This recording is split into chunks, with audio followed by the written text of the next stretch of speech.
Hi, this is JJ Gat. Welcome back to my channel. So today we're talking about how to start a blog that makes money in 2021. And I have 3 steps for you. And we're going to talk about that today after this break. Hey there, it's JJ Gat. Welcome back to my channel. Okay, now that's corny. Let's try something. Step 1, to have a blog that earns you money, the first thing you have to do is do research. You determine the type of niche, the area of content that you're going to focus on. You need to go to Google and perhaps to YouTube and to search who already has a blog in that niche. And the ones that show up are the ones that are doing the best, the ones that are search engine optimized, the ones that have identified what people are searching for and they're providing the answers. And for that reason, those websites show up first in search. Then the next thing you want to do is to study them. Look at the way they lay out their blogs, look at the tools they use, look at the platform which they're built on. We're going to talk about the different platforms in a second. And then also look at the ads or the ad networks that are servicing that blog, if any. Look at the products that the blog may be selling, affiliate links that you may see linked to that blog. So all these things are part of your research. Before you can create a blog that makes money, you need to know what one looks like. And there's no need in 2021 for you to be reinventing the wheels and starting from scratch when there are people who've already figured out the formula, who are already running profitable multi-six figures, perhaps $1 million blogs, already out here in the universe, and so you study them. So that's the first step for running a reputable blog that makes money in 2021. So let's talk about step 2. Step 2, the next thing after you conduct research is you have to determine what platform, who is going to house your blog? What platform are you going to use the basis for your website or your blog? So there are, let's talk about 4 main ones and different ways you can have a blog in 2021. And then we're going to talk about 2 of them that aren't necessarily just for your blog. For those of you who have products or have intentions of actually selling an item, whether you're drop shipping, whether it's something that you're creating locally and you're going to sell, or whether it's something that you are, part of an existing Etsy shop you have already and you just want to have a blog, a home for it, linked that you own that's separate from the Etsy platform. So there's 2 other ones. So the first one is Wix. Wix is the easiest turnkey. Wix, you might have seen their advertisement online. You might have seen it in a commercial on television. The reason why Wix is great is because it's easy to do. The customizable templates. You just purchase the Wix, you download it, you add, you put in your information, and boom, you have a website in like instant. Now that's the good part. It's very easy, very turnkey. The down part about Wix are 2. One is that it's very super basic, and so much so that the templates look formulaic. And at some point, for anyone who is familiar with web presence, with web businesses, with websites, can instantly spot a Wix website from a mile away and they know it's Wix. Now, that's not necessarily bad. It's only bad if you are concerned about being seen as a little more established and more reputable. The fact that you're in Wix, sometimes Wix is free. It may give off the impression to someone that you haven't invested fully in your website. The fact that you're using the free site or you're using the most low cost one possible out there, and people want to invest in businesses that have also already invested resources in themselves. So that's the down part about using a customized one that everyone recognizes. The second issue with Wix is that it's not necessarily search engine optimized. I'm not quite sure why. Perhaps if someone knows why, they can comment below and let me know. But it doesn't come up. Wix blogs, Wix website don't come up in search. And if you're going to make money, if your goal is to make money off of this blog, you might want to avoid Wix because the fact that it doesn't show up in search, in Google search, would mean that people aren't going to see it, and you need traffic to your site in order to make money on your blog. The second most popular one, one of the popular ones, I wouldn't say most popular one, is Squarespace. Now, Squarespace too does really great advertisements. They talk about that there are easy terms turnkey way that you can easily create a Squarespace. A lot of people who aren't doing Wix, when they upgrade, they go to Squarespace. That's a lot for people who vendor or who vend on weekends. I know during the pandemic, it was difficult for people to actually vend. So folks left, went to web and, to sell their services. So they created Wix or Squarespace sites. The benefits of Squarespace, similar to Wix, you have lots of templates. You can just pick one. It's easy. You don't have to have coding experience. You can just drop and go. Now, again, similar to Wix, the downside is that there are limitations in terms of what you can do because they built it for someone who just wants something quick to go, not something that you can really necessarily customize. And if you just want a simple website that's good enough and just functional, just so people can know your products, who you are, where to sell you, where to get you in a simple blog, that's good to go. The minute you want to do a little bit more complicated things, and I'll talk about them in a second, then you want to not necessarily maybe do Squarespace. I'm not quite sure. This video obviously is not sponsored by Squarespace, but that's why you come here for, because you want the honest truth. Now, the third one. Okay, then I'm going to talk about two blogging platforms that can be used as a website. So those are traditional ones. One of them is WordPress.com, and the other one is Blogger. So Google actually owns Blogger. The benefit of Google owning Blogger is that I believe Google indexes and promotes Blogger blogs. I can attest to this because I once, when my blog, my most popular blog used to be called Bellyache, used to be on a Blogger platform. I'm always burping when I get on my video for some reason. Anyway, used to be on a Blogger platform, and I used to have images, and the images were housed because in the Google's database, I would download the images or upload the image, and when people would search in Google for Google images, they're going to pull the images that are already associated with their properties, so Blogger blogs. So when people search Google images, my blog that had the image on it would show up. So I got like 250,000 views, and by the time I switched over, I had gotten about 7 million views on that blog, and I think part of it was because I was related to Google. So that's a plus of using the Blogger platform. And you have templates now, and then you have plugins, and people actually code for the Blogger blog. So they're a little bit more than the simple little like 5 or 6 options that we used to get back in the day. WordPress.com, a benefit of WordPress.com is like the Blogger, it's free. So you don't have to pay anything for hosting. The way YouTube is free. You don't have to pay anything for YouTube. Now, they also have templates. Now, the downfall about WordPress.com is they do have plugins they allow now, and they allow some customizing. However, they're very super limited in the type of plugins, the type of things you can add on. Also, it's very, very hard to put ads on a WordPress.com, a site you almost virtually cannot connect it to an ad network because WordPress owns it, not you. Same thing with Blogger. Google owns it, not you. So if someone makes a comment that is pornographic or impacts your slanderous or perhaps can be considered criminal, violates the terms of service, they could actually shut down your blog. So all of the content, all of the audience you built up would be gone in a second because Google owns Blogger and WordPress owns it, not you. And so that's the downfall about using those two free platforms. With the free, essentially you're giving up, with the cost of free is you're giving up the control in your ownership. And then also you're always at risk of having them shut you down any given moment. And then also the limitations of those platforms are that there aren't as many options for customizing.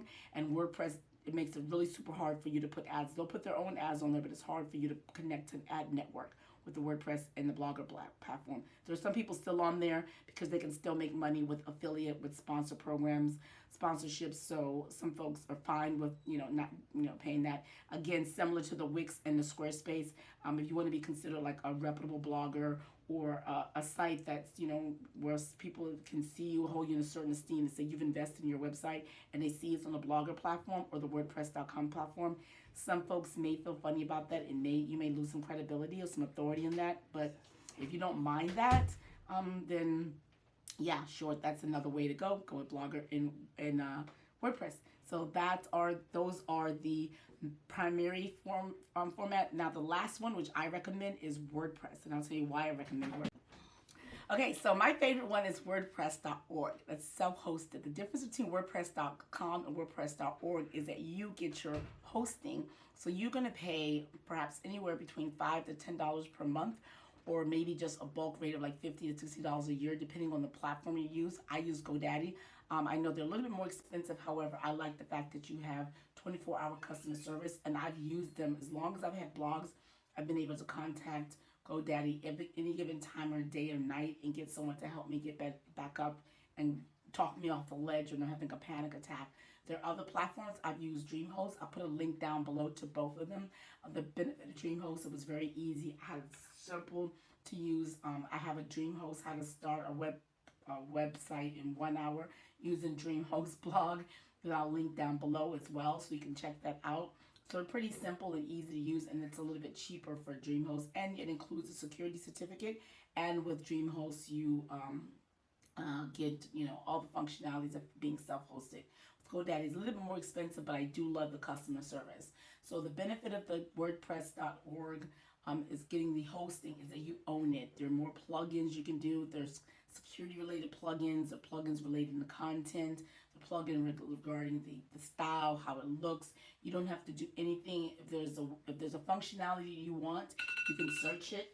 And you can search it and find it online somewhere, download it. Usually plugins are free for the most part. They may have upsells, they may have add-ons that you can purchase, but it's usually free. And so WordPress.org is the best, and it's reputable, and it's recognized on Us Weekly. There are a lot of the websites, the news sites you probably used to are on the WordPress platform. So if you're on it, you get the instant credibility, it's authoritative, and the benefits of it. I think Google indexes them really, really well. And for search engine optimization purposes, appearing in search in Google, you can't go wrong with WordPress.org. That's it. So the last two are actually if you're selling property, or if you're selling products, or if you want to sell products and you want to use an e-commerce platform, there are two. One of them is Shopify. The great thing about Shopify, it has it's customizable, and it's also integrates with other platforms, a lot of different platforms. Etsy with ConvertKit, which is email marketing, converts with lots of stuff because it's been out there. A lot of the brands like Kylie Jenner's Lip Kit is on there. OVO, which is Drake's. So a lot of big established brands and people use the Shopify platform to sell their products, to sell their merch. And so you're going with a well-respected platform. The downside about Shopify is that there's a monthly fee. But if you can afford it, you're in the business. It's a business expense. It starts as low. I think it's $29, but I put the rate there, and I put a link below if you want to explore Shopify. So that is one thing you can use, because in Shopify, you can also have a blog associated with the shop. And the last of the e-commerce ones to use is Woo Commerce. It's several other plugins, but it's a plugin. So if you use the WordPress, which you just pay for hosting, you can get a free WooCommerce plugin that you don't have to pay for, since you already have to pay for hosting. And that has the functionality of a Shopify without having to pay the Shopify monthly rates. I hope that makes sense. So WooCommerce is you pay for the hosting, but you get the WooCommerce. You pay for hosting on WordPress, but you get the WooCommerce free plugin, and you don't pay for that, or perhaps you pay for the upgrade once, and that's it. There's no monthly associated fee. Where Shopify, there's a monthly associated fee with Shopify, but then if you do a Shopify, you don't have to do hosting through WordPress. So it's like, you pay for it on the front end or the back, and you even get Shopify your monthly money, or you give your hosting company your monthly money, one of the two, but you can have a blog associated with both of them. So the second thing that you need to do after you do your research is to create a platform and decide what platform you want to have it on, and that's the second thing you need to do. And then third, let's talk about the third. Now that you have seen the first and the second things you need to do, the first is to do the research. The second is to determine what platform is best for you. And the third and final thing, which is the most time consuming, it's not necessarily the hardest, it's just the one that matters the most, because this is what makes the difference between a blog that earns money and the blog that's just a hobby and doesn't earn any money. And the third and final thing is to do search engine optimization for the type of content and articles that you're going to be putting in that blog. Okay, so there are different tools out there that would help you optimize your blog articles for search. And what happened is, when you are able to rank on page 1 of Google, ideally, maybe page 2, but ideally page 1, what happens is that you're going to get an influx of traffic for a certain search term. You want a search term that is high in volume. The people are searching for it a lot. And then you want to sort of rank and position yourself so there's low competition, or you, if you're an established website and you have some backlinks and you have some authority to your website already, as of today, when you create content about a specific topic, if your blog or is already about that topic, you have a higher chance because of your authority of ranking on page one. What happens is, as all those people search, they'll come to your website. I've had a few page one ranked blog articles, and I'm able to earn money from those websites because I have embedded affiliate products in that content. And what makes the content searchable is not just that I create content that's searchable and I'm able to rank for them, but that when people come to the site, they see, for those words that I want to rank for, an authoritative article. What makes an article authoritative is if it has 800 to 2,000 words in it. If the article has headlines, so an H1, H2, H3, H4 sub-headlines, and that it means that it's scannable, it's something that people could quickly read. Another thing that makes it optimized for search is that it has metadata embedded into it, so it's explaining what the article is about. And also each image that's on that website, you also put keywords and explain what each image on that website is about. And you have the keywords which you're trying to rank for embedded, but naturally, not stuffed, not just using it in an unnatural way, but it's in the headline. It's inside the description of the blog article. It's in the text of the blog article. It's also sometimes weaved into the metadata on the description of the images on their website. And you have the pin, and you may have a YouTube video. The YouTube video, ideally, if you put that on there, is great because Google owns YouTube. And so if there's a similar blog article or piece of content out there in the universe, and you have a YouTube video, which is related to Google, they may push yours up, or you may be associated with that more established piece of content because you have that YouTube video. And this is how, if you're a YouTuber and you have a blog, you can actually rank your YouTube video that you already create for YouTube. You can just transcribe that YouTube video and put the words from the transcription of the YouTube video in your blog article, and you can rank for the blog article and your YouTube at the same time. So it's the best thing. So I've optimized the content so when I'm able to rank and search, when people come, Google's going to keep my page updated. If you have numbers, if you have enumerated steps, that's even better.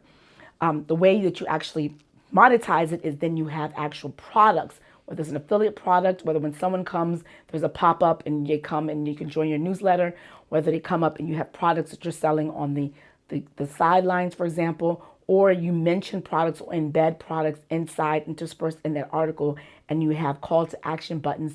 Those call to action buttons send people off to purchase an item from it. So for example, I have an authoritative article on the politics of the United States, Politics for Dummies. It's a really long, it has descriptions of political words. It's a really super long authoritative article. But inside that article, I have a book that I reference in that article. And when people come to that book, when people want to purchase that book, they go to Amazon. The type of person that's going to purchase that book may not just purchase that book. They may go around and purchase other books. And then so that is how I monetize an article after being an authoritative source and having authority for that article in Google. So that's essentially what you do. Now, there are tools that help you get there to identify what those keywords are. The one that I use is called SEMrush. There's Href, and the tools rank and cost from something, keywords everywhere. For example, you can use that to identify keyword terms that on articles that are using certain keywords. You buy units as you need them. You can have free tools, and then they go up to Href and SEMrush or SEMrush, how you pronounce it, like about $100 a month for the base price. And even though that's a little bit costly, it's a cost of business, because for that $100 a month, if you're able to rank in certain terms and you're driving traffic and you're making 10K to 50K to 100K a month off of that 100 a month investment, you can imagine it's worth it. And if you do not have the funds to do $100 a month, if there are other people that you can go in together, I don't know this is violates the terms of service, but if you're a conglomerate or you're part of a unit of creators and you all have, perhaps under one umbrella. You guys can maybe share the tool. And then what I'm going to show you is what to do on your 7-day free trial, because SEMrush, for example, gives you a 7-day free trial. So I'm going to tell you, if you don't have the funds to invest $100 a month, or if you don't have a team of people who you guys can go in together for that $100 a month investment, during that first week that you have it for free for 7 days, I'm going to tell you how to maximize and use that 7 days to the fullest extent to benefit from this tool to help you monetize after this. Actually, I've decided that this video is almost 20 minutes long. And if I do this, how to maximize your SEMrush 7 days portion, is going to push this video into 30 minutes long, and I don't want it to be this long. So I'm going to end here and create a follow-up video. So if you're interested in how to use your SEMrush membership, your 7-day free, how to maximize your 7-day free trial of SEMrush for SEO purposes, I'm going to look for that video next. Thanks so much for checking me out. It's JJ Gat. Like, subscribe, hit the notification bell. See you next time. Cue my music. Ba-dum, ba-dum, boom, boom, boom, boom, boom.